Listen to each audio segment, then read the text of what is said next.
ஓசூரில் பெய்த கனமழை. சாலையோரம் மக்கள் நின்ற இடத்தில் ஒதுங்கிய ஆமை. ஓசூர் பகுதியில் கடந்த சில நாட்களாகவே கடுமையான வெயில் பொதுமக்களை வாட்டி வதைத்து வந்த நிலையில் இன்று காலை ஓசூர் மற்றும் அதன் சுற்றுப்புற பகுதிகளில் வானம் மேகமூட்டத்துடன் காணப்பட்டது.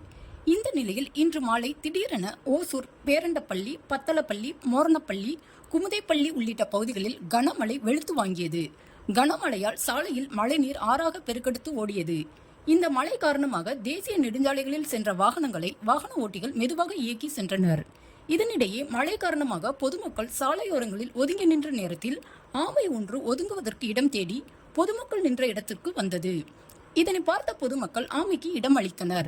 பின்னர் அந்த ஆமை மழை விட்ட பின் அங்கிருந்து மெதுவாக நகர்ந்து சென்றது.